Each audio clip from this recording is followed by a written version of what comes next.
我是孤儿，从小被收养到国外。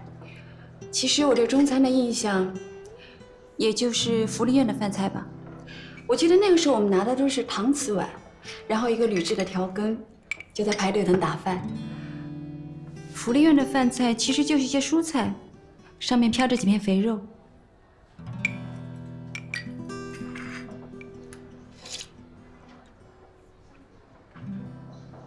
吓到了。啊，被你的智商吓到了，也被你的坦白吓到了。我总觉得跟你网上接触和一起吃饭，总感觉你既单纯又复杂。现在谜团渐渐解开了。在意吗？在意什么？福利院长大，还是你把自己培养得这么优秀？你不觉得我很古怪，有点不合群吗？如果一定要说平庸普通才算不古怪的话，你确实有点古怪。至于不合群，我一直相信曲高和寡。你安慰人的方式很特别。恰恰相反，我不认为你需要安慰。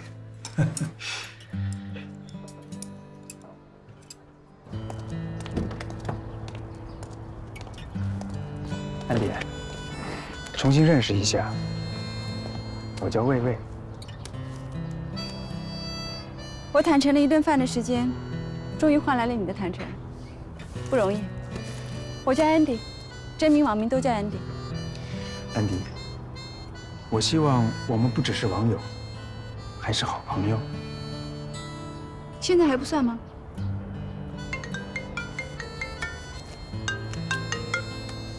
老谭，安迪，到我家来一趟吧，老严回来了。我知道了，我现在过去。怎么了？没事，寻根，请朋友帮忙。需要我协助吗？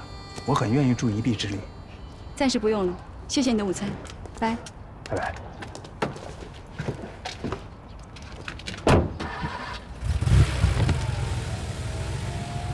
不要总是观察我、试探我、考证我。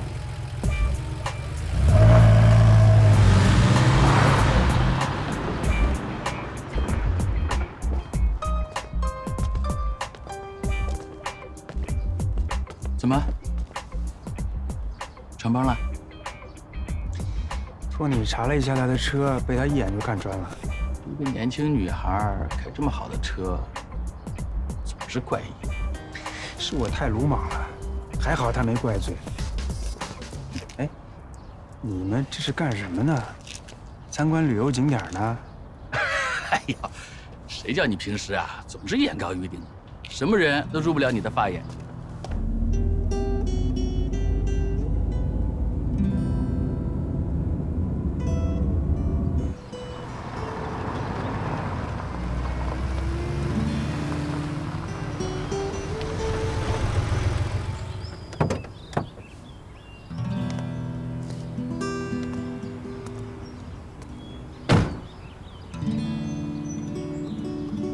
安迪见谭宗明远远地走过来，他不知道老谭要带给他的是一个怎样的消息，但安迪清楚，无论如何，他都必须要去面对。怎么又开了半天？我想换辆车，这辆车太扎眼了。哦，那你告诉我，我哪辆车不扎眼？想诚心拐我辆车，总得编个好点的理由。说吧，为什么换车？好吧，我认识了4个小朋友，这车已经坐不下了。我觉得这辆车不错，正好。什么正好？这辆车我拿回来才开了2次。那再合适不过了。真是生米恩，斗米仇啊！好吧，一会儿我给你拿钥匙，走吧，老严在后院等我们。刚才老严详细跟我说了他过去1个月做的事儿，情况要比我们想象的还要复杂，我也很惊讶。要不还是你来说？你说吧。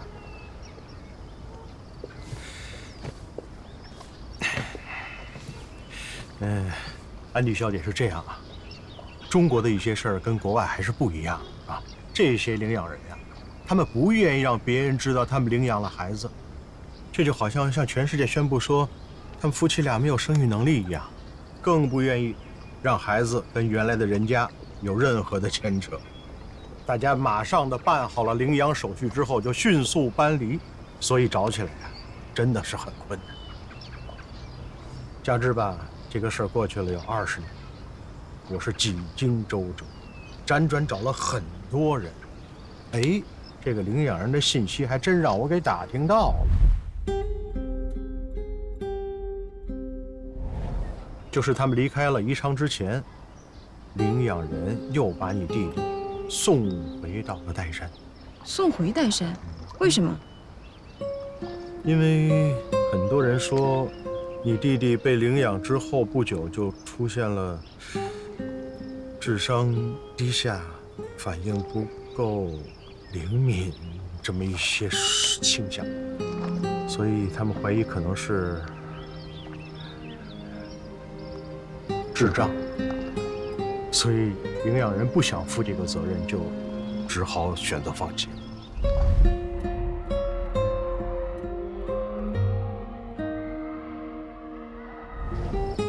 弟弟智障，这怎么可能？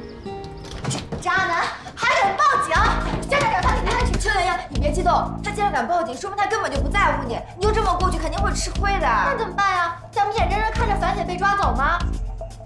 找安迪，打电话。对，打电话。安迪他那么凶，肯定有办法的。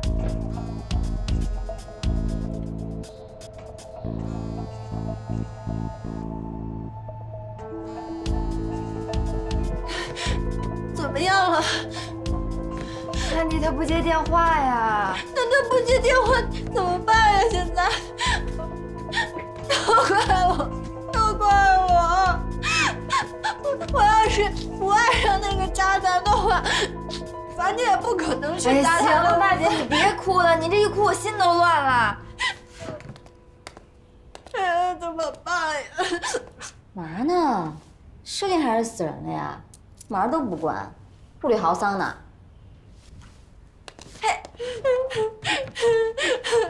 潇潇，你回来的正好，樊姐被警察抓走了，你快帮忙想个办法吧。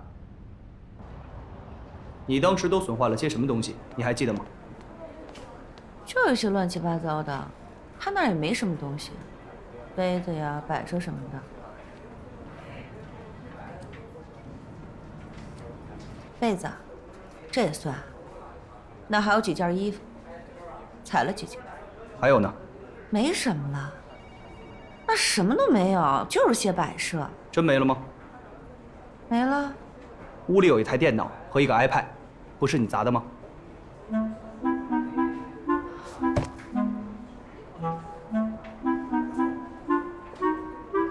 樊大姐真的把白渣男的窝给砸了？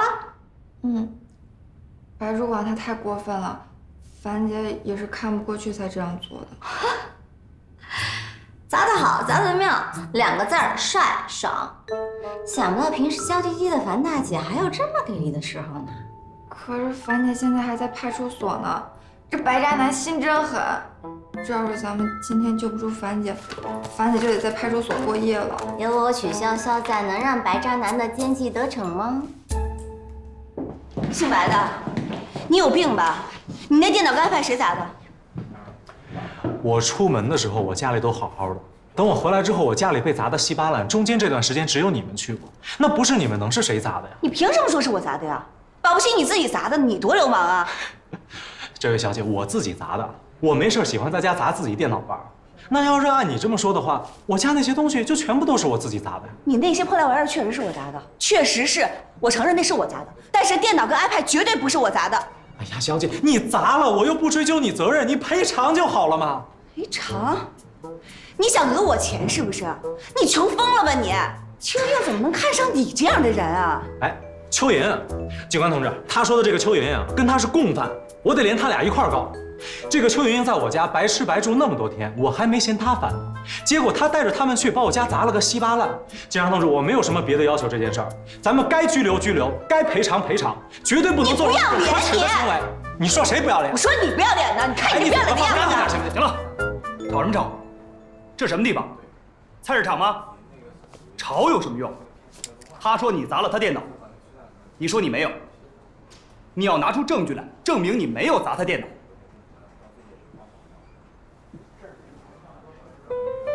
我有证据。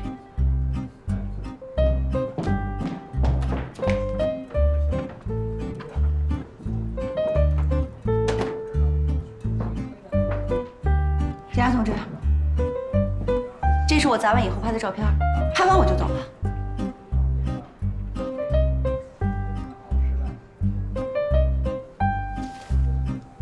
检察同志，他完全可以在他砸之前拍这些照片，这个一点说服力都没有。你怎么那么不要脸呢你？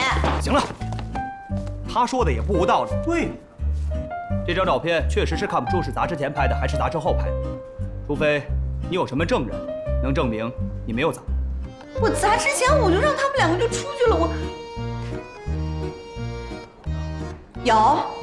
我有个证人，他同屋。我砸的时候他同屋就在，我拍照的时候他也在，拍完照我就走了，你可以把他叫过来。啊，那是这样，你现在就给你同屋打一个电话，让他马上来派出所一趟，具体细节我们还需要再核实一下。有这个必要吗？当然有必要了。对呀，事情就是这样的。他两个没有经验，一问三不知，不知道是来的哪个分局的，也不知道人现在去了哪儿。你帮我查一下吧，他现在人在哪个派出所呢？战胜的胜，美丽的美。哎，是不是应该先请个律师啊？这电视里说律师来之前先不要说话。请什么律师啊？这摆明了是那姓白的搞的鬼嘛！肯定是不知道虚报什么损失了。像他这种人啊，就算有什么值钱的货色，也全都挂在身上了。请律师只会让事情更麻烦。我们现在当务之急是赶紧让樊姐出来，对不对？关系。喂，阿杰啊？没有，是他胡说八道，是他血口喷人。你们为什么不信我呀？为什么不信我的呀？是他和人先告状，是他见异思迁。不是，我现在跟你们说不明白，我等见面我再跟你们说，行吗？你们别再问我了，你们再问我的话，我要自杀。怎么呀，莹莹，这又怎么了？我爸妈那个渣男给我爸妈打电话，说我见异思迁。说是我在外面花天酒地，他这人怎么这样？莹莹，还是我跟你爸妈说吧，不然他们担心了，真从大老远来了，不就麻烦了吗？啊！喂，叔叔阿姨啊，我是小关。啊，莹莹她不是那样的，我们天天在一起，我怎么可能不知道她呢？对啊，阿姐，事情就是这样的。这件事情啊，你必须帮我搞定。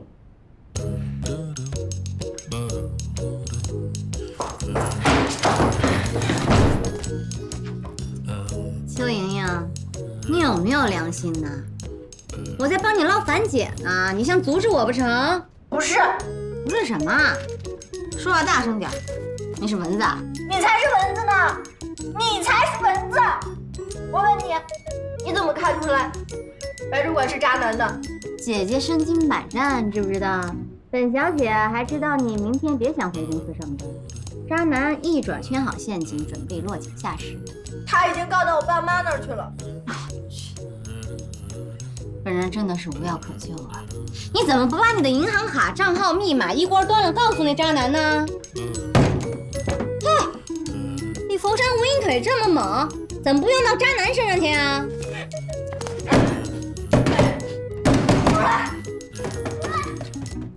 哎，叔叔阿姨，我不和你说了啊。说又怎么了？什么叫我又怎么了？我正在到处打听樊姐的下落呢，有人就扑上来狗咬吕洞宾。小关，你能把这人拉远一点吗？我接个电话，有消息了。哎，行了，莹莹，你别闹了。秀是来救樊姐的，你把她气走了怎么办？樊姐怎么办？你就让她就在派出所过一夜呀。啊，我知道了，打听到了，果然是渣男报的案，人现在就在渣男门口的派出所呢。我现在就过去。我也去。得了，渣男人现在肯定也在派出所呢，你就不要再过去添乱了，好不好？你要是过去给渣男当场破镜重圆，樊姐肯定吐血给你看。你要是当场踢你的佛山无影腿，那是给我们捞人添麻烦。像你这种没有自制力的人，还是少去现场为妙。我要杀了他！我要去杀了他！那全被我猜中了，那更得拦着你了。我去！小样，你看好他，不要让他再耍麻烦。您在这等着我，乖乖等我消息吧。我要去杀了那个小人！你别闹了！为什么大家每次做为你好的事儿，你就是不听，非得闯祸了才肯罢休呢？你为什么做事就不能想想后果？我求你就听我这一回，把樊姐救出来再闹好吗？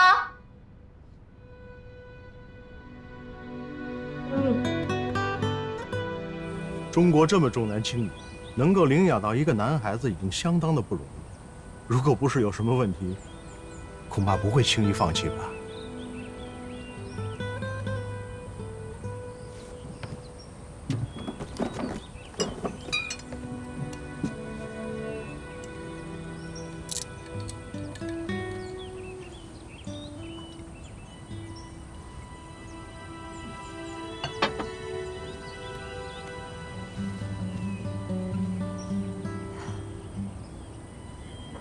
那我弟弟现在人在哪？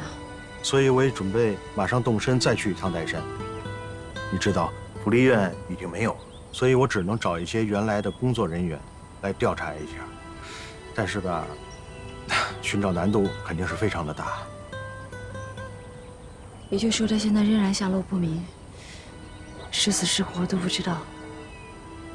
对不起啊，调查了这么长时间了，我们现在唯一能够明确的就是，你弟弟最后被送回了岱山。如果他们说的情况属实，如果你弟弟的智商发育真的是相对滞后的话，那他现在极有可能就还在岱山。安迪啊，你也不要过于担心。既然知道人在岱山，老严就会一家一家去找，不放过任何一个可能性。只要人还活着，我们就会一定把人给你找出来。老严，能不能再请你帮我一个忙？你可不可以去当地的精神病院看看，有没有一个1990年出生的人？不许走错单。老谭，我们必须实事求是。领养者不可能无缘无故的放弃我弟弟。如果在那个时候他就已经有这样的特征出现，假设他现在还活着，按概率推算，这很有可能就是精神问题。好的，我会去查。这是条思路。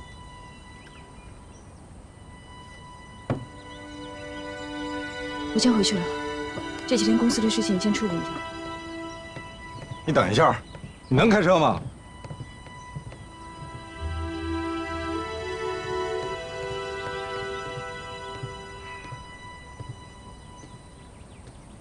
那之前说的关于安迪小姐身世的事儿，要不要先跟她说一声，好有个心理准备？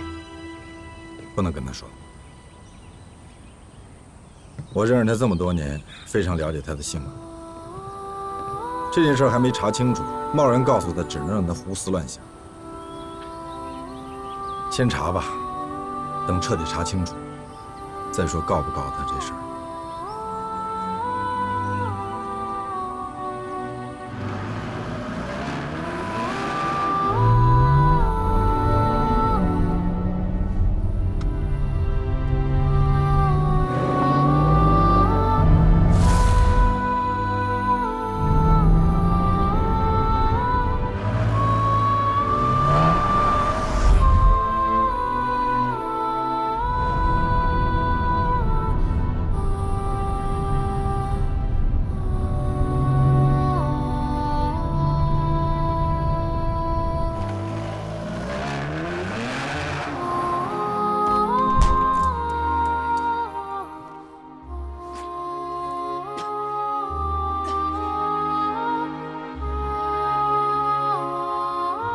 出现了智商低下、迟缓的这么一些，我怀疑他可能是智障。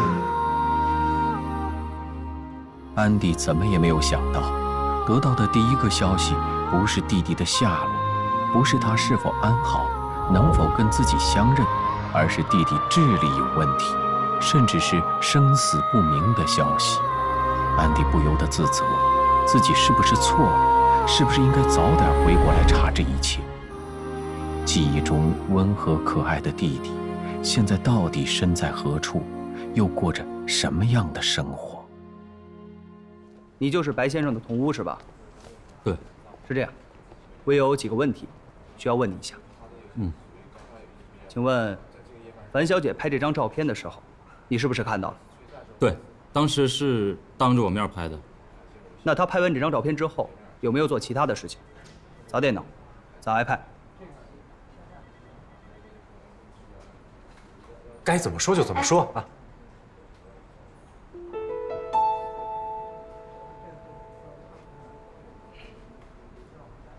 你要知道，在面临调查的时候，我国公民有义务配合调查，并向我们说出实情。如果有包庇或徇私的行为，一经发现，将连同被包庇方一同追究责任。我再问你一遍，这位樊小姐拍完照片之后做了什么？她拍完以后就出去了。没有再进白先生房间吗？没有。他就跟我说，让我跟小白说东西是他砸的，然后就跟邱莹莹他们走了。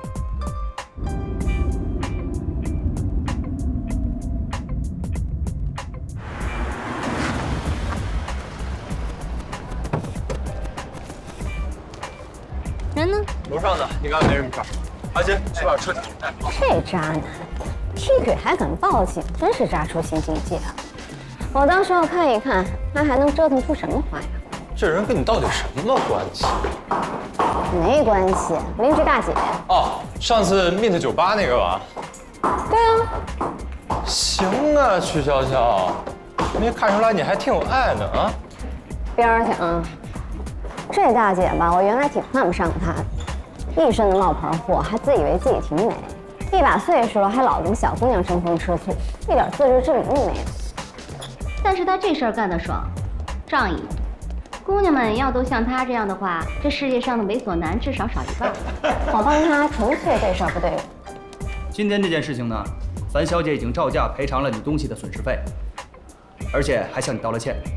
最主要的是，人家对于你这种污蔑她的行为，全当你开了个玩笑，不予追究你的法律责任了。你还有什么异议吗？没有。那这件事情咱们就这么了了。你们二位跟我过去签个字。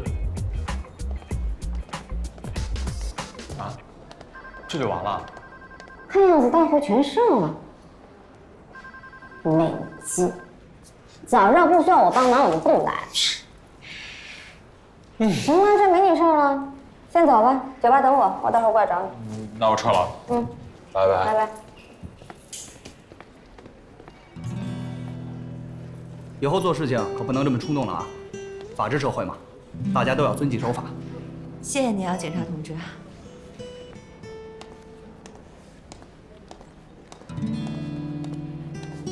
走吧。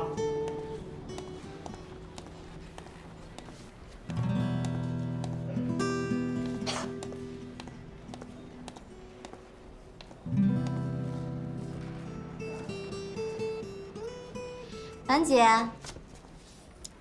你说你为什么总逮着 HR 这种没有油水的位置不放？你应该去干业务啊！你这么能忽悠，警察都差点拿你当亲人呢。可不嘛！哎，你来干什么呀？你们怕我出不来啊？怎么可能啊！啊，这点小事还用得着你们吗？我这不没事了吗？上车吧。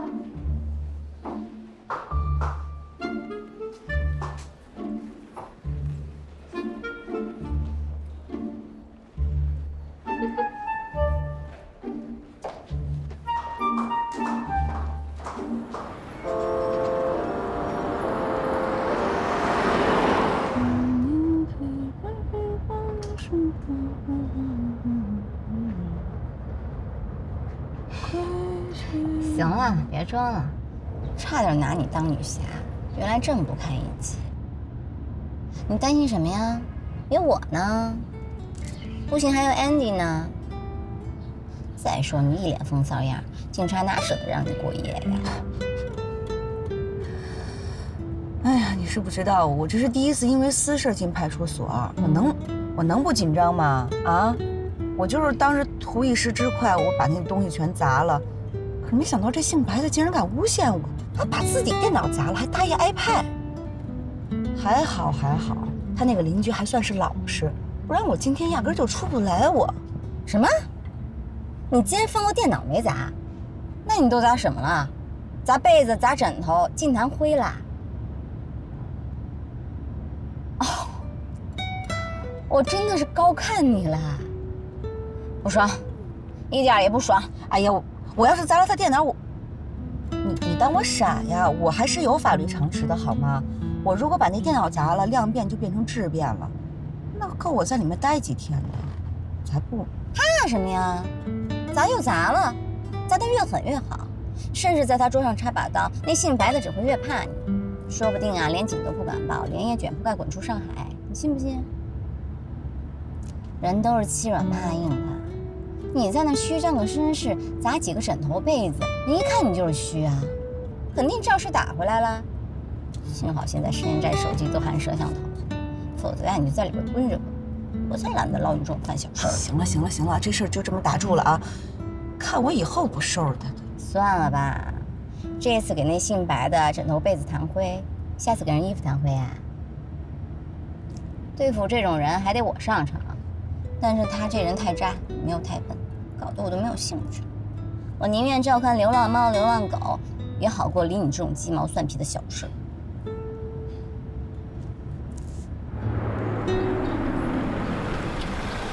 下车吧。你不回去啊？大周末的，我总不能把时间都耗在你身上吧。拜拜。谢了。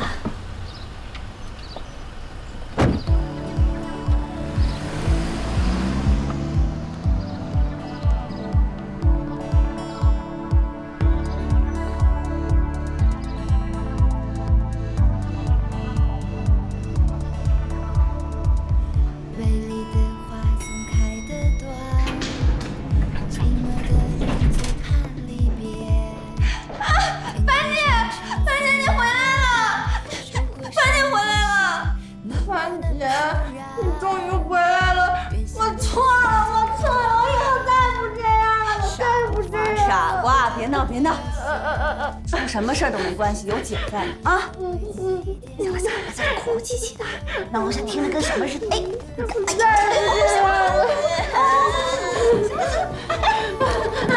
踩着我脚了！这些孩子，我真是……曲小五，你今天怎么胃口不好啊？啊，你告诉我为什么呀？你看曲二妞都吃饭啦，你怎么一口都不吃呢？你哪儿不舒服呀，曲小五？我看看，看你瘦，你学学人家大胖，你看大胖都能吃呀。别跑！哎呦，哈哈，吃一点吧，曲小五。这就是你上次说的流浪猫啊？对呀，那这个是你上次说的大白猫，它叫白粉丝。这个黑的呢是黑猫警长。这曲小五，这曲二妞，曲家原来人家这么兴旺呀！上次你说的时候，我还以为你骗我呢。骗你干嘛呀？就你这种小白兔，我根本懒得动手。小曲，你是不是学过法律啊？没有啊。怎么想起来问这个呀？就是上次你说到去派出所，说的头头是道的，我还以为你学过法律呢。说你是小白兔，你还真的是小白兔啊！我告诉你啊，姑奶奶我从小就混江湖的，打群架、泡靓仔、派出所什么的，我见多了。跑什么呀？真的假的呀？邱莹莹呢？不会还在想那姓白的渣男吧？他今天一天都没出门了。邱莹莹是真的喜欢白主管，白主管这次做的这么绝，莹莹她肯定伤心死了。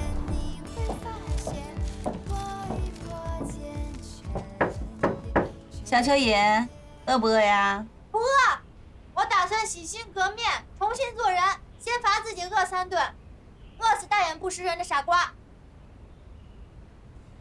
你看我给你带来什么好吃的呀？你最爱的3只老鼠，还有夏威夷果哦。这是3只松鼠。你先帮我收着，我要反省，我不能吃。你还是好好想想明天怎么上班吧。我已经想好了，我肯定不能辞职。我就算辞职，也得找好下一家才能辞，要不然我喝西北风去。你不辞职，你就得去面对那个白渣男。别怪我多嘴啊，昨天他损失惨重，就他那人品啊，不定会做出什么事儿呢。他如果事事都针对你，你是迎战还是逆来顺受啊？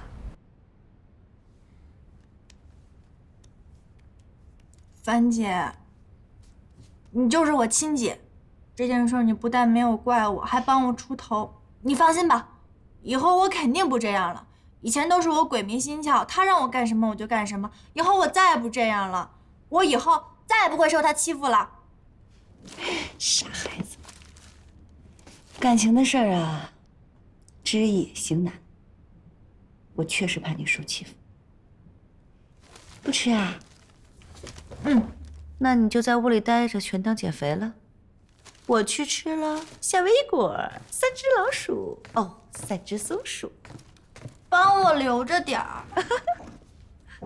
除了邱莹莹，我还有点担心安迪姐。安迪，她怎么了？就是昨天樊姐被带走的时候，我给安迪姐打了个电话，结果她没接。然后等到樊姐回来了，我想去报个平安，我去敲他们的门，然后也没人开门，打电话还是不通。那还等什么呀？走啊！拜拜，学校混自个赶紧吃啊！我待会儿再过来看你们，听到没有啊？徐小五，跑什么呀？徐小五，你给我回来！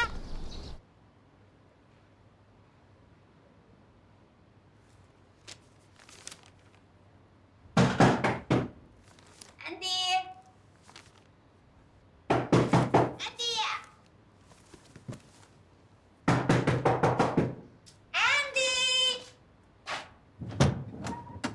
安迪呀，我这段时间忙着出差，都2个星期没去美容院了。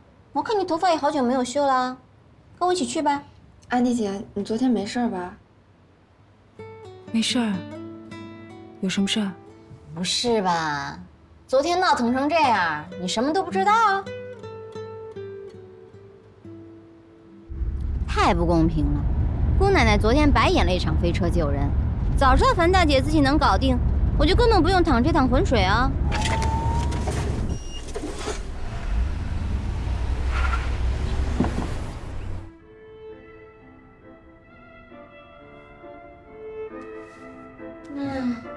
我这次出差回来才知道，赚钱真不是人干的活儿。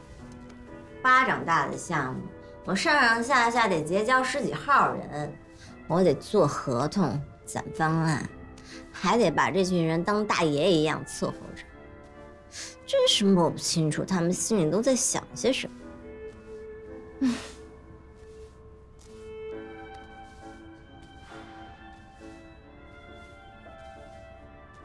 不是吧？这么快就睡着了？我还指望着跟他聊聊天，打发时间呢。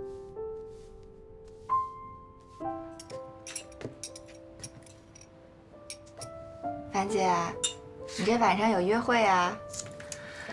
也不算是约会，我那个同学又来上海了，说要晚上约我一起去。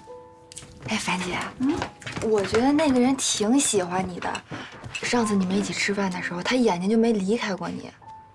我觉得你可以考虑考虑啊，总比那些只看条件的强吧。那不一定，我告诉你啊，男人在没得到你之前，对你是千好万好，一旦追到手变成女朋友，情况大不一样。小蚯蚓就是个例子。这听你这么说，我都不敢谈恋爱了。如果我真遇见像白主管那样的渣男，我真是比吃个苍蝇还恶心。你还能一辈子跟我们住在一起啊？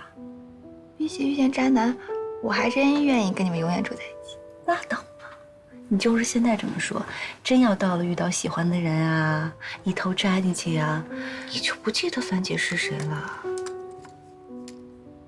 傻乎乎看着我干嘛？出去把门带上。姐姐，我要换衣服走人了。好嘞，好嘞。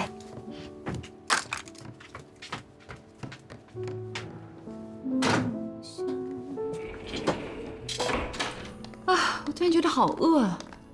姐姐，你从下午睡到晚上，能不饿吗？你昨晚干嘛去了？怎么能扔下我乱睡呢？害得我差点闷死。我昨晚一夜没睡。喂，老谭，我没问题了，周一准时上班。哦，对了，在哪儿签字？刚接触的那个项目我考察了一下，我觉得回报率还挺高的，还不错。我已经让关大鹏做方案了，周一我们讨论一下。OK， 拜。万恶的资本家，不让人睡觉，自己倒是躺在美容院睡得呼呼的。我不管，你请客吃饭。想吃什么？浦东新区新开了一家海鲜刺身，死贵死贵的，请不请？请，你请我做 SPA， 我请你吃饭，走吧。终于宰了资本家一顿了，我今天一定要吃到嗨！你说邱莹莹明天上班碰到渣男，会是怎么一个火爆场？不知道啊，办公室恋情一向是没有好结果的。难道我是觉得对樊小妹刮目相看？还刮目呢？以为自己精明厉害，其实色厉内荏，对付个渣男差把自己搭进去，面人一看就知道他在硬撑。你以为个个都像你，生下来就可以继承公司，衣食无忧？我觉得樊小妹挺不容易的，生性热心肠。小舅这件事情啊，是多亏有了小樊和小关。小关不懂事儿，人家说什么他都信，而且假正经，小脑袋瓜里的教条特别多，而且特别喜欢求上进。哎，我最烦他绷着全身细胞求上进那个样子，完全努力错地方。有时候听你说话真的挺好玩的，但是我觉得小关是个好职员。相反，小邱吧，算了，换个话题吧。你的公司怎么样了？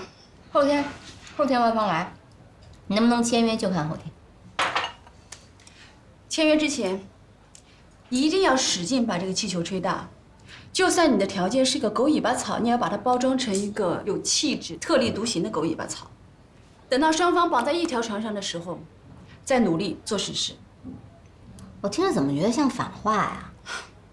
不是反话，就像我刚跟你说，我觉得小关会是一个好的职员，是因为他的条框太多，所以他做事情的时候总会把预设的东西往他的条框里装，太束手束脚了。但你没有，我相信你已经把你的狗尾巴草包装的独一无二了，但因为你的经验不够，我才想告诉你说，把它包装的更有气质，更特立独行一些。千万不要把狗尾巴草说成是玫瑰花。Andy， 我爱你。我爸说，常与同好争高下，不共傻瓜论短长。画室2楼就你一个人另请。常与同好争高下，不共傻瓜论短长。高。我最烦脑袋转不过弯的人，但是在生活中无数的小外延条件下，在某些特定的条件项下，有些人就算他智商不高，但是他术业有专攻，他依然可以成为小外延条件项下的专家。所以以后不管我们是跟谁说什么，一定要看清前提。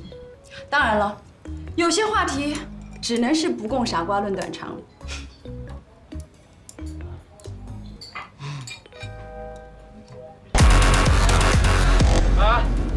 你说他是什么意思呀？安迪那话呀，真的，我都疑神疑鬼一晚上了。他要哪方面跟我说的多了吧，我就在想，他是不是觉得我有专长？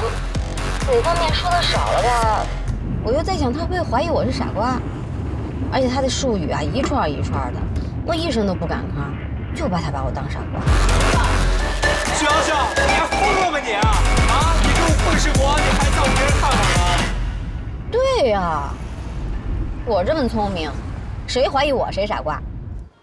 怎么样，还可口？这儿的菜真的很好吃。小美，我有件事情比较麻烦，我一直在犹豫要不要请你帮忙。我最恨这种下套子的话，有什么你就明说好吗？好，自从上一次和你见面之后啊，我已经打算将我的事业重心放到上海来。我想在上海租一间办公室，然后再租一个单身公寓。你知道我在上海这人生地不熟的，这外面这什么地段啊、价格呀，我都不清楚。你看你在上海扎根已久，所以我特别希望你能帮这个忙。我还以为多大点事儿，好说。告诉我什么条件啊？爽快。那，这是我列的一些要求，比较麻烦，你看看。注册公司啊？注册公司啊？哦，还有这个。这个可以，我这周成不成都会给你答复。好。这。哦，租房子需要一些开销，我不能让你垫付，对不对？也是，如果真有看中的房子，也好付定金。那我就不跟你客气了，我明白了。如果没什么事儿，我想先回去了。啊？这早了吧？我都说上海夜生活才刚刚开始，要不这样，咱们去喝咖啡。这么晚了，喝什么咖啡啊？我明天一大早要上班呢。哦。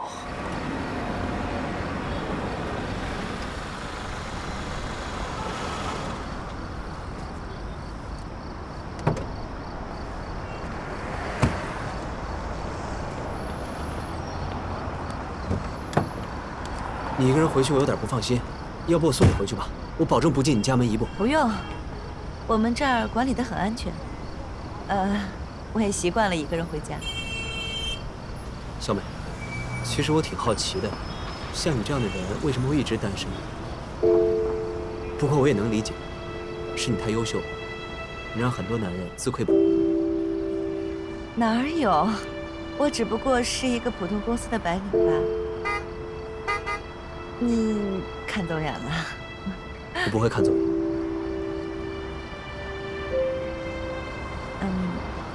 行了，回去吧。那租房子的事儿就麻烦你了。没问题，拜拜。哎，等等。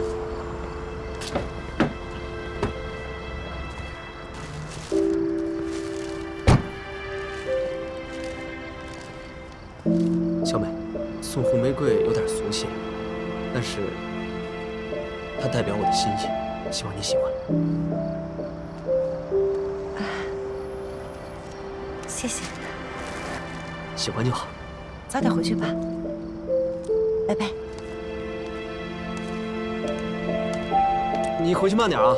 啊。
Hello。怎么这么慢呀？次用视频聊天，不是太熟悉 ，sorry。你在干什么呢？怎么刚才打通了又挂了？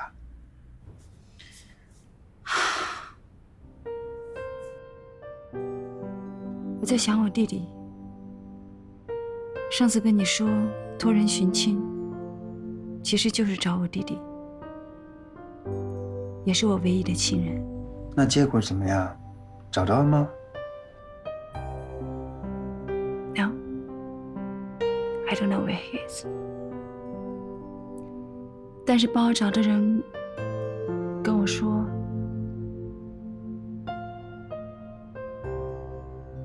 ，Maybe he has a mental disorder, you know? 就是可能是精神问题，也可能是因为这个精神问题，所以他被他之前领养的家庭放弃了。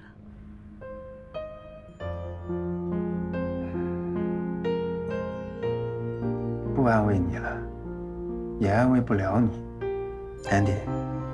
我劝你一句啊，人和人之间呢都是缘分，强求不来的。何况有时候没有消息，也许就是最好的消息。谢谢。我其实有点后悔。我在想，也许我根本就不该回来。我不回来的话，我的弟弟在我眼里还是那个可爱的、听话的小朋友。我很害怕，如果我找到他，看到的是一个完全陌生的，甚至有一点点痴痴傻傻的人。我更害怕，也许我用尽办法，都根本找不到他。你不应该这么想，至少你回来，对我来说是意义非凡的。我很感谢你弟弟把你带回到国内来，带回到上海，否则我这一辈子很可能都不认识你呀。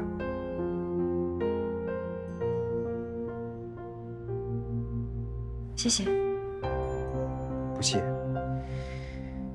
什么时候想聊了，随时找我。OK。拜拜。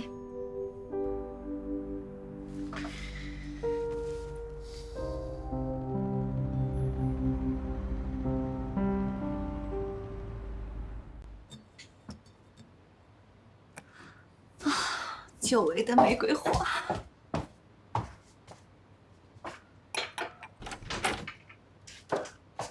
2滴血，这儿还有1滴。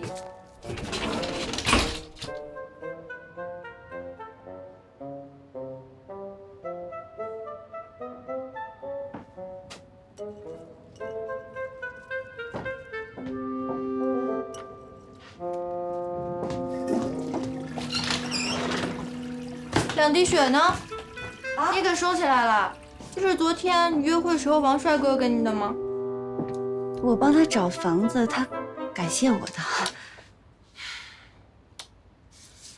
唉，我想了想，我也太悲催了吧！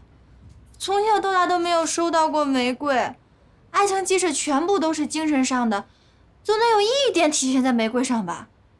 啊，我怎么这么傻呀？哎，妍妍，对不起啊，姐不是故意的，别怪我。姐，你说什么呢？我闹别人，我也不可能闹你。你就是我亲姐，除非你不认我。你能把那2朵玫瑰给我吗？你要干嘛呀？以毒攻毒，幡然醒悟。好。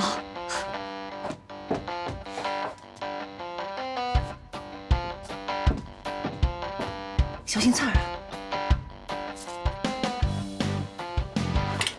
那个莹莹啊，我要上班去了啊，你走不走啊？啊？我一会儿跟安迪一起走，反正我不想坐地铁了。一坐地铁就想到那个衰人。帆姐，欧尼，加油工作！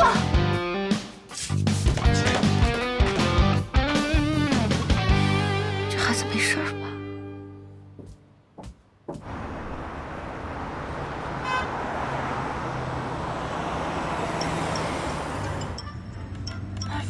完了，我要破产了！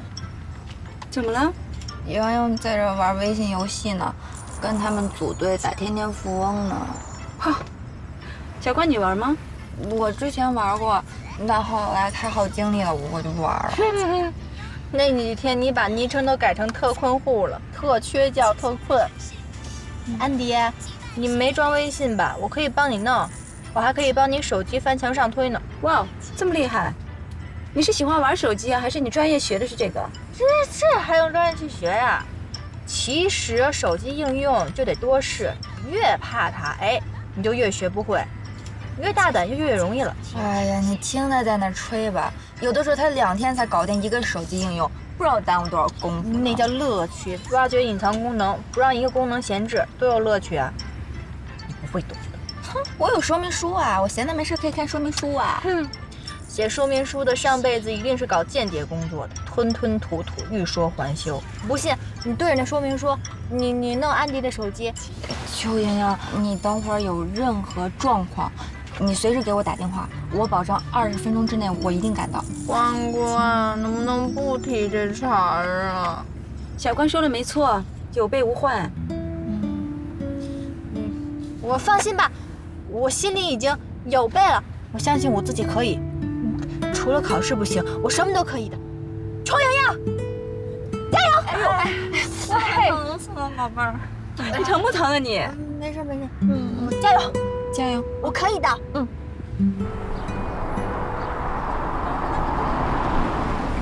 到了啊。哦，我走了啊，有事打电话啊。自己小心啊。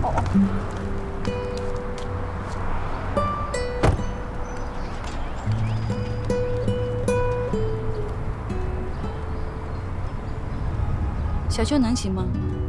我也担心着呢。你别看他装着挺高兴的，心里不知道有多难受呢。希望他今天不要遇见那个白渣男才好。在这里，还有这里和这个地方都签字，这人还都没来齐呢，怎么签？他们昨天都签过了，就剩你了。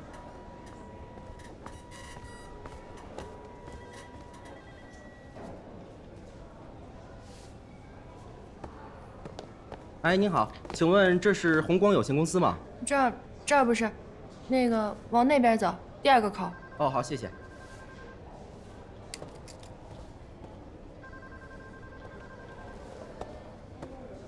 图书馆，这个是咱们这个月的财务报表，您看一下。这怎么又爆出去这么多钱？是的，这个月是这样。你把咱们的那个财务规章啊再复印一下，然后每个办公室都贴一份。好，知道了。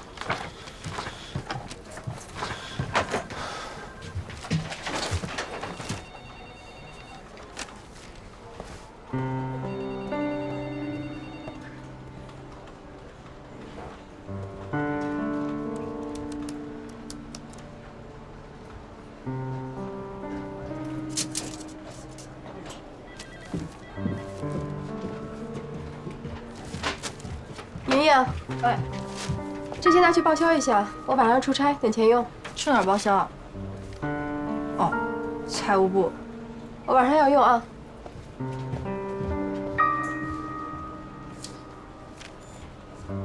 去就去，谁怕谁啊？狭路相逢勇者胜。再说了，错又不在于我。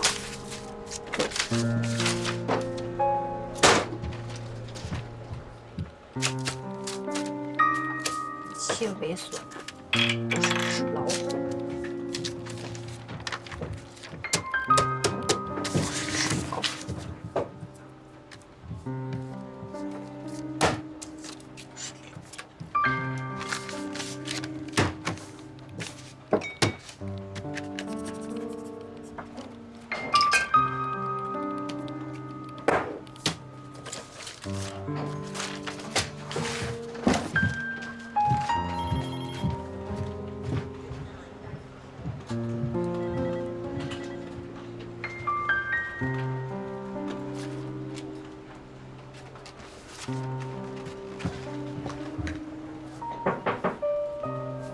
莹莹，白主管出去了。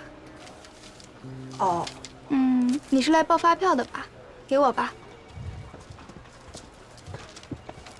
谢谢啊。因为我们经理晚上出差，所以麻烦你稍微快一点。行，弄好了我给你电话。行，谢谢。没事。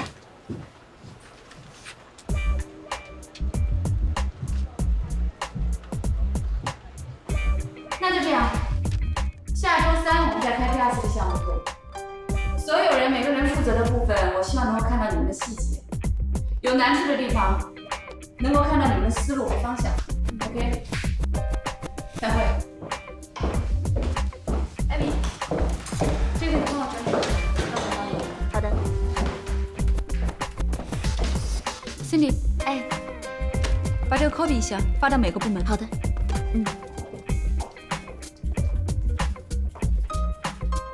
嗨，你什么时候来的？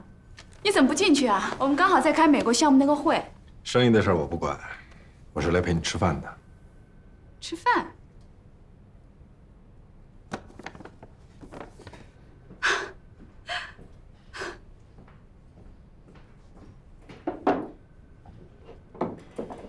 所以，你真的是来监督我吃饭的？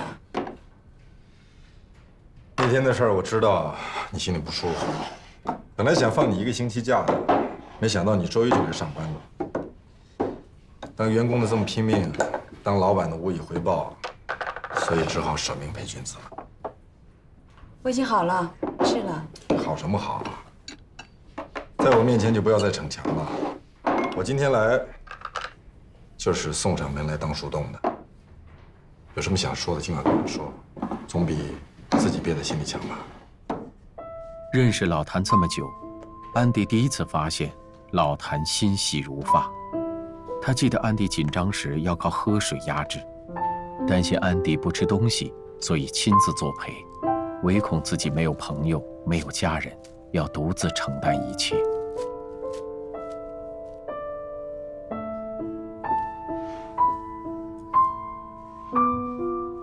老谭，谢谢。谢什么呀？谢我把你挖到我这儿累死累活呀？那也是，找弟弟的事情也是。我知道你为什么来，放心吧，我真的没事了。我现在只是想，希望老爷能够尽快找到我弟弟。一想到他孤零零的在外面一个人，我就不能心安。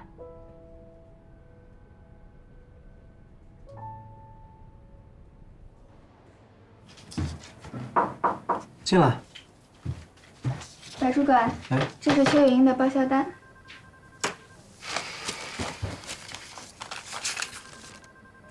这单子做的不对，你让他重新做一下。哦。啊。好。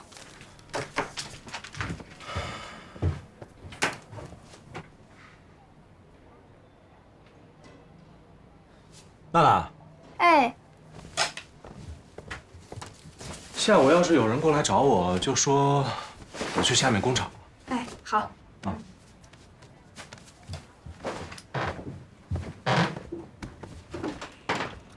他躲着我，他竟然躲着我，你知道吗？我今天早上的时候我看见他了，他也看见我了。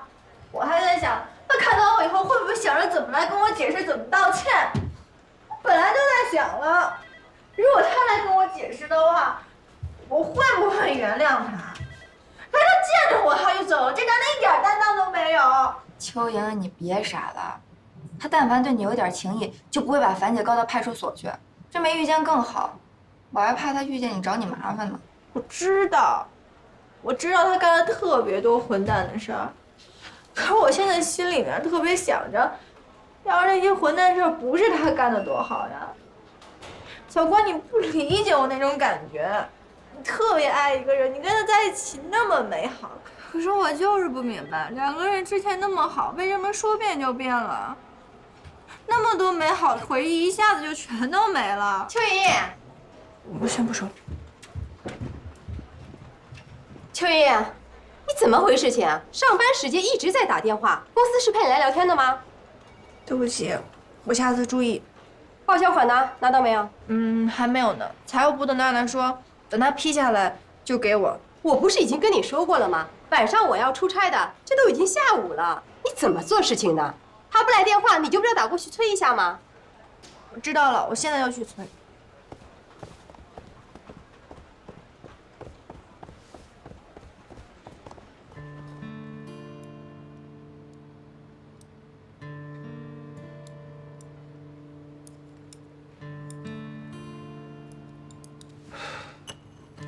既然这样，放心，不管花多少精力、多少费用，我都一定让老严把人找到。但是，你得答应我一个条件，你说，不准胡思乱想。不管能不能找到你弟弟，也不管找到以后是个什么状况，不管他是健康还是智障，或者说有没有精神病，你都必须保持冷静。我谭宗明难得认一个朋友，我不希望因为这个伤害到自己。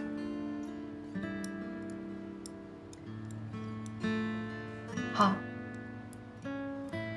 我答应你。行，那我先走了，你慢慢吃。谢谢你。又谢。还有，工作不要太拼命，生意黄了还有下一单，身体要是拖垮了，可就什么都没有。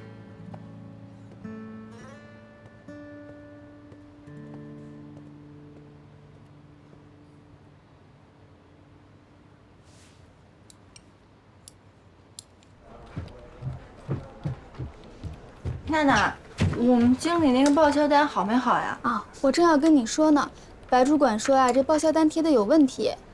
我去找他去。哎，不是，他又出去了。那怎么办呀？我们经理今天晚上出差就得用钱，我之前跟你说过呀。我们领导这么说，我能有什么办法呀？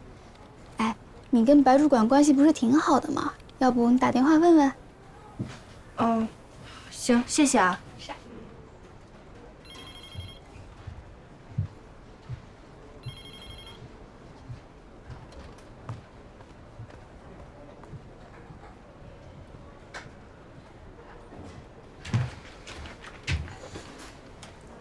打就打，谁怕谁？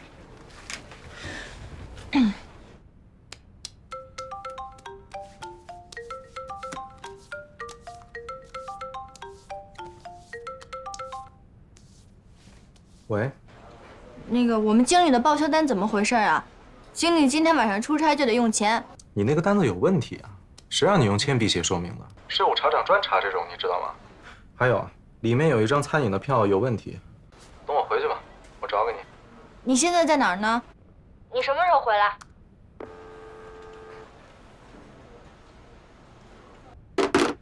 一会儿发票给我开个会议费啊。好的。你怎么回事情啊？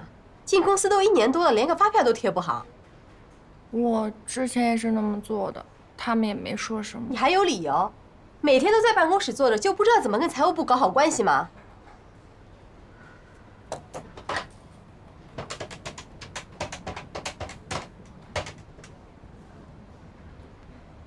啊，小白，我是李经理，听说你在外面是吗？你下午回公司吗？啊，没什么事情，就是报销款的事儿。我今天晚上要出差，今天能够拿到这笔钱吗？啊，行，没事没事，那等你回来再说吧，好吧？好。小白在下面的工厂抽查核对库存，下午3点会到公司，你记得给我盯紧一点，该改的都改了，把钱拿回来。嗯，知道了。行了，没事了。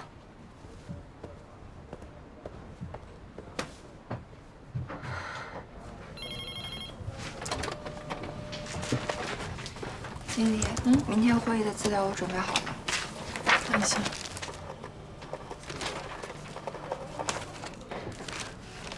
这些都是你做的？不行，不够全面，有些数据太简单了。像这几个方面，5年数据根本看不出什么，必须要有10年、20年的大数据才能得出结论。还有表现形式可以再生动一点，比方说像市场容量这种，如果做成图表就会更直接一些。那要不我拿回去再改一改？算了，不用了，已经打印出来了，就先这样吧，下次注意啊。还有小关，跟你一起进来的都是名校毕业的，很多以前就有一些大企业的工作经验，只有你是一般大学毕业，不管是英语水平还是专业能力都有所欠缺，所以我希望呢，你能更主动一些，多去学习和交流，知道吗？谢谢经理，我知道了。这份你还是先拿回去吧，自己多看一看。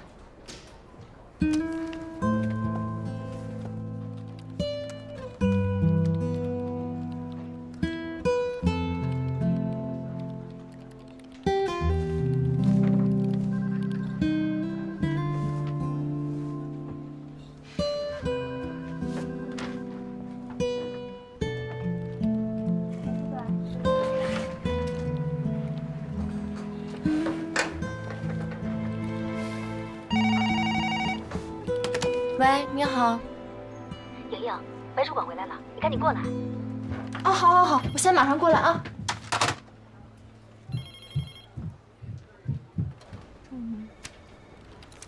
这个把这个挪到下面。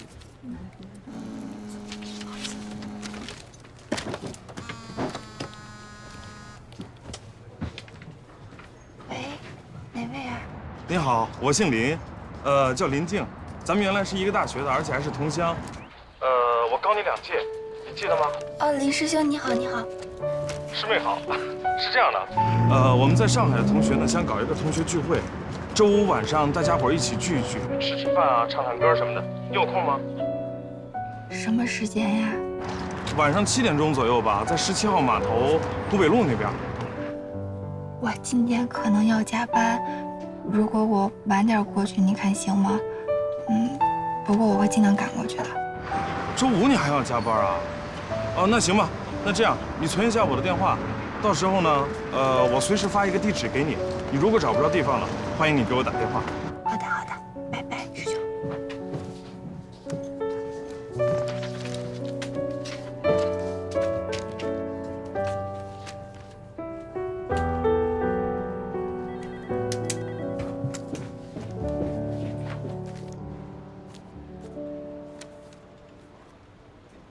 你说报销单有问题，有什么问题？我会去改。你看啊，把里面的铅笔痕迹去掉，用黑色水笔写一张说明附在里面。还有，里面有一张餐饮发票像是假的，你去问问你们经理，做好了再拿给我。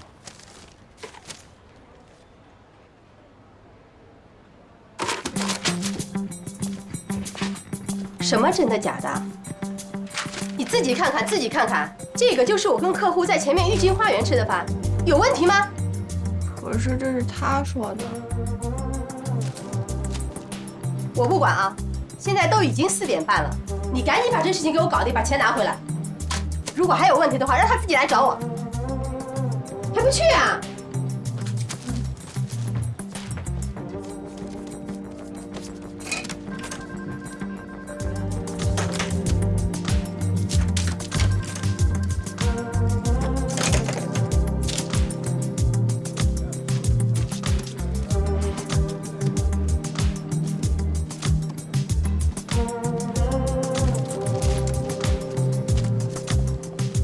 秋莹，你怎么回事啊？住宿发票单的日期超规定，为什么不附文字说明？天天报销，这点规矩你不懂？我一直是这样做的。上次会议大家已经沟通过这件事儿了，这次报销，实报实销。我们财务部也是按照公司的财务规章做事。如果你说这个事儿上过会的话，请你拿会议纪要给我；如果没有的话，是不是你徇私舞弊啊？经理，好了没有？怎么回事啊？白主管说，这次住宿发票单日期超过规定，让我附文字说明给他。我跟他说了，这次报销实报实销，可是他让我找出会议记录给他。你怎么办事情呢？越活越回去了。报销程序怎么会出错呢？我这今天才让你办了1件事情，这都快下班了，都还没搞定，你到底是怎么做的呀？经理，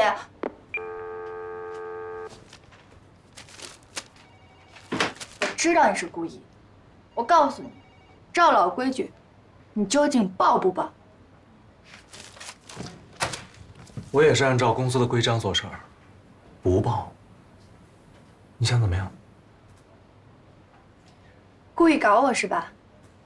是不是我拿出会议的记录给你？你还有下一招等着我呀？搞你啊！我当然是搞你了，我早就搞过你了。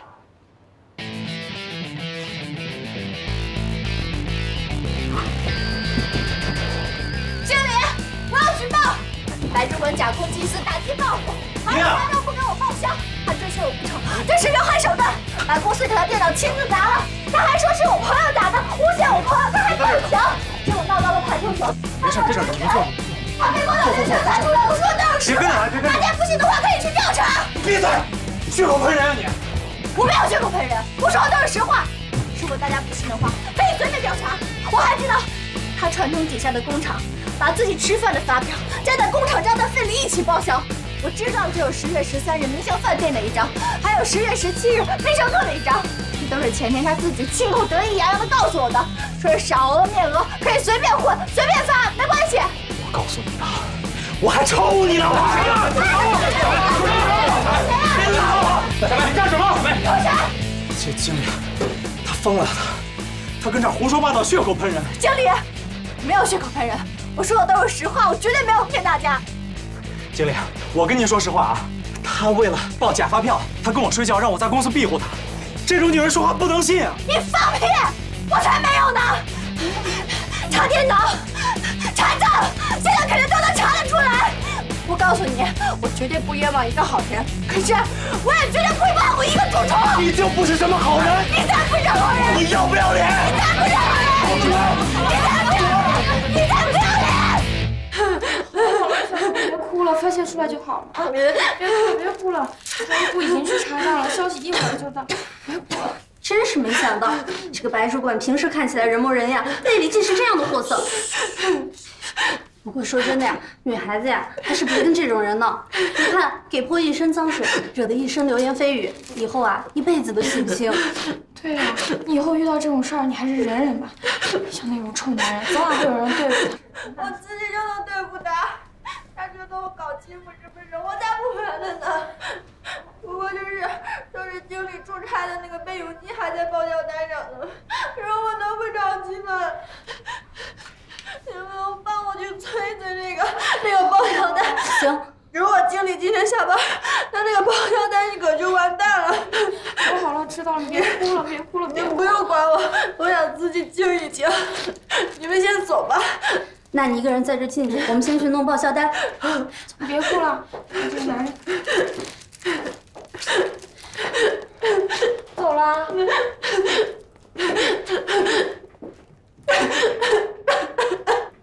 该调整的部分我都标注完了，你按照我的标注帮我再修改一下，明天上班的时候交给我。好的。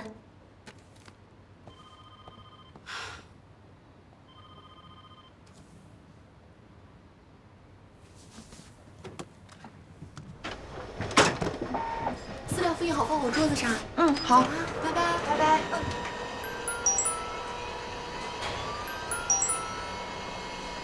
喂，安迪姐。小关，我这边准备下班了，要我去接你吗？不用了，安迪姐，我今天可能加班。你要不打个电话问问莹莹，我有点担心她。邱莹莹。OK， 我知道了。拜拜。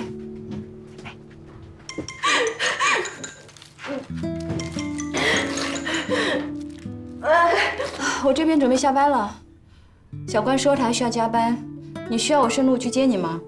我工作已经都做完了，我准时下班。你怎么了？那个姓白的对不起你了。不过我也闹回去了。好吧，我15分钟到，你等我。好，你不用担心，我自己能解决。拜拜。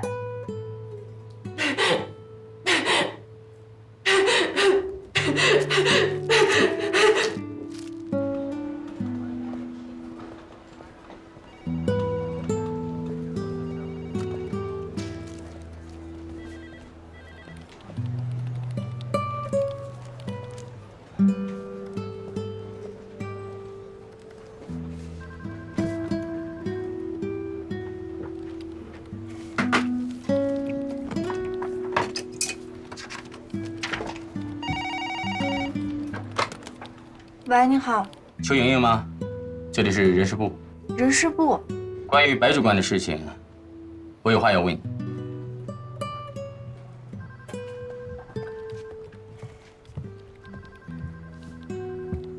我真是看走眼了，邱莹莹，你给我等着。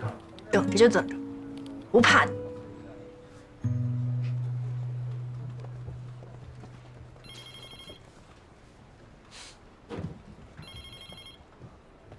小邱啊，因为今天发生的事情，所以公司决定暂停你的工作，同时终止小白的一切工作。我们会本着公开透明的原则来调查此事，并且调查在此次事件中你所扮演的角色。在没有调查清楚之前呢，我们将会替你保管你的出入门卡。可是我是举报者呀，我没有贪污啊，为什么要停我工作呀？停几天呢？这停工作的期间还照常发我工资吗？这个你放心，公司啊能赞赏你的检举。等调查工作结束之后，一切水落石出，公司会酌情补偿。行，反正我问心无愧，我相信公司。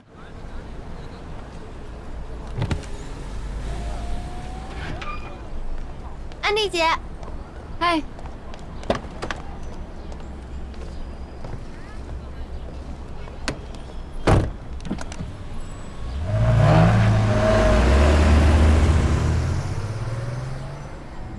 所以在那之后，你的人事经理把你叫过去，暂停了你的工作，还没收了你的门卡。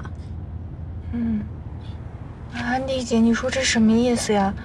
我举报了白主管，公司要停也得停他的职，为什么连我的也一起停呢？我也刚回国内，国内这些人事我也不是很清楚，要不你问问樊小妹吧，她是资深的 HR， 她应该懂里面的门道。南临大望街，北临桥北路，地理位置方便，面积又宽敞，最合适做办公室。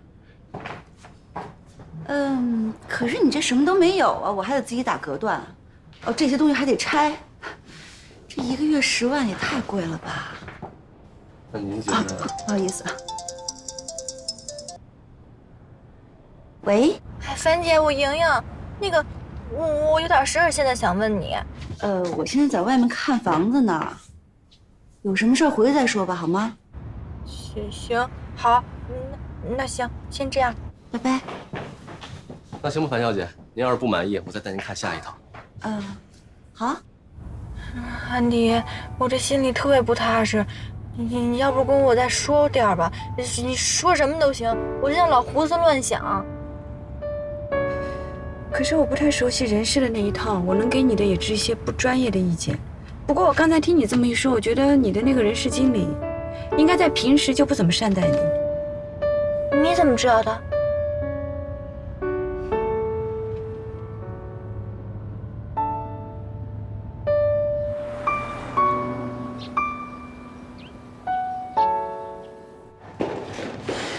安迪姐，你知道吗？其实我们公司文员关系可好了，但是我们经理眼睛都是向上的，我们都是他奴役的对象。你们公司的助理不也被你们差遣的没时间睡觉吗？不一样，如果是我的手下接二连三的被退票，我会怀疑其中有猫腻，肯定自己出面。肯定你平时啊做事丢三落四的，猥琐男知道你们上司不待见你，故意给你设的局，让你被你上司骂。我一想还真是的，我之前跟他抱怨过。没想到他拿这个设计我。可是我们公司同事跟我可好了，我哭的时候他们还安慰我呢。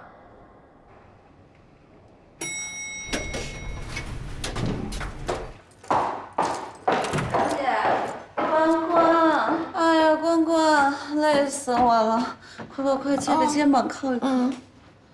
你怎么也这么晚啊？又加班啊？你呢？我帮老同学看房子。哎呀，你是不知道，现在房价高得离谱，别说是买房子了，就连租房子都贵得要死。上海居大不易啊。哎，莹莹她今天联系你了吗？也不知道她跟那白渣男怎么样了。他倒是给我打了个电话，但是听情况好像不怎么样。人事部的经理说先暂停我工作，等公司他们商量好以后，调查清楚以后再通知我。这个白渣男还有些道行，我真是小瞧他了。这事儿啊，比想象中的大。哎，把你人事部经理跟你说的话详细告诉我。哦，他就是说什么赞赏我举报白主管这种行为，但是呢，先停止我的工作，让我回家待命，然后说等他们调查清楚以后再通知我，再酌情给予我补偿吧，大概就是这些。哦，安迪还问我说，是不是平时我的主管经理对我不好？他让我特意告诉你他问的这句话，让你作为参考。樊姐，安迪姐这么说是什么意思呀？因为我是人事部的呀。一般情况，如果有上司关照的话，我们人事处置员工的时候都会有所顾虑，会跟他们的上司商量之后才行。现在这个情况，对你不利啊。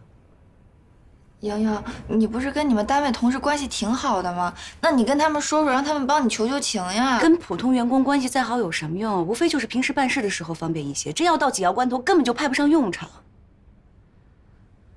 安迪他让我参考什么呢？参考什么？我明白这个白渣男为什么一再扔你的报销单了。